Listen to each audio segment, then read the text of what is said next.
Depuis 2019 et la sortie d'un rapport scientifique accablant sur l'état de la biodiversité, le grand public a vraiment pris conscience de l'ampleur de la catastrophe. Un quart des espèces, terrestres et maritimes, risquent de disparaître dans les prochaines décennies. La biodiversité est vraiment en danger. Ce qui constitue le socle des activités humaines sur la planète est menacé. Et il est donc urgent de financer sa survie.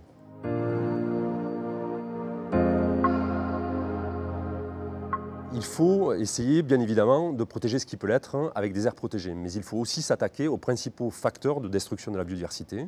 Et il y a 5 facteurs principaux. Dans l'ordre, le changement d'utilisation des sols et des mers pour l'homme, la surexploitation des ressources naturelles, le changement climatique, les pollutions et le développement des espèces envahissantes introduites par l'homme. Les scientifiques s'entendent sur une chose, c'est qu'il faut engager des changements profonds, des changements dits transformateurs de nos modes de production et de consommation.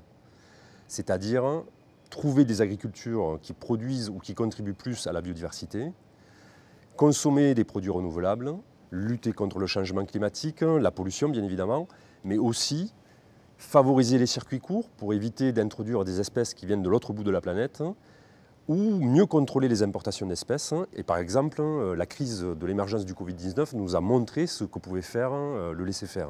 Tout ça, ça nécessite des investissements et des efforts financiers de tous les acteurs.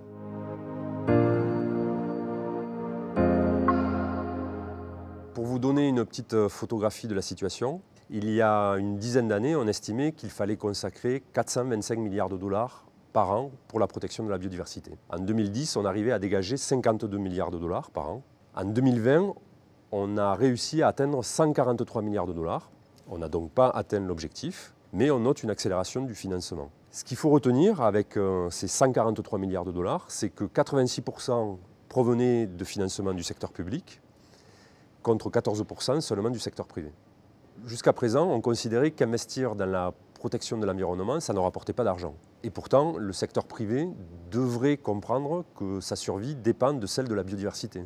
Par exemple, dans le secteur agricole, des déficits de récolte de 235 milliards jusqu'à 577 milliards de dollars par an risquent de subvenir chaque année à cause de la disparition des insectes pollinisateurs. Et pourtant, dans le même temps, les espèces envahissantes, l'utilisation excessive de pesticides continuent de menacer ces insectes pollinisateurs. D'ailleurs, le World Economic Forum a identifié les 5 principaux risques pour les entreprises et ils sont tous environnementaux. Il est donc important pour les entreprises de mieux évaluer les risques et de saisir toutes les opportunités de changement de modèle.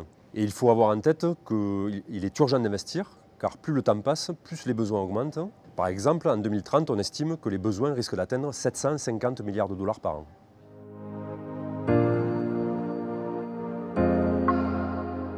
La solution, c'est la réorientation des dépenses. Je m'explique. Aujourd'hui, on dépense 143 milliards de dollars par an pour la protection de la biodiversité. Mais dans le même temps, on dépense 600 milliards de dollars par an de subventions néfastes, c'est-à-dire pour soutenir des activités qui ont des effets pervers sur la biodiversité. 2 tiers de ces financements sont des subventions aux carburants qui contribuent aux émissions de gaz à effet de serre. Il y a aussi les aides aux produits agricoles et aux engrais qui permettent de produire plus vite, mais sans aucun objectif d'amélioration de la biodiversité. Il y a aussi par exemple les aides aux activités forestières ou aux pêches intensives, avec par exemple les aides pour la construction ou la modernisation des navires sans objectif d'amélioration de la gestion des stocks de poissons. Donc finalement, on n'a pas nécessairement besoin d'aller chercher plus d'argent, mais d'aller le chercher mieux et différemment. Ce qui signifie qu'il faut octroyer les prêts ou les subventions de manière plus exigeante, mais en les liant à des objectifs de co-bénéfice pour l'environnement.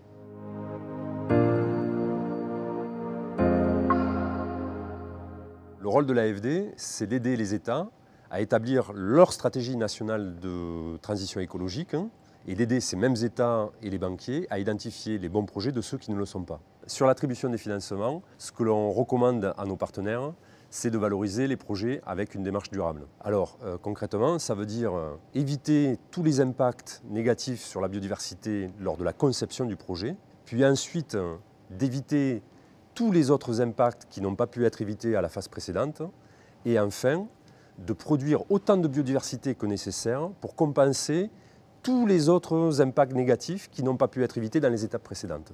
Mais l'avenir pour l'AFD, c'est d'aller plus loin, c'est de financer des projets qui sont conçus dès le départ pour avoir des co-bénéfices. C'est les solutions fondées sur la nature, c'est-à-dire des projets qui utilisent les bénéfices des écosystèmes pour atteindre en plus des objectifs de développement. Par exemple, c'est utiliser la végétation pour réduire la température dans les villes ou pour lutter contre les inondations, ou encore, par exemple, utiliser les capacités d'épuration des plantes pour assainir des eaux usées. Selon les experts, il n'est pas trop tard.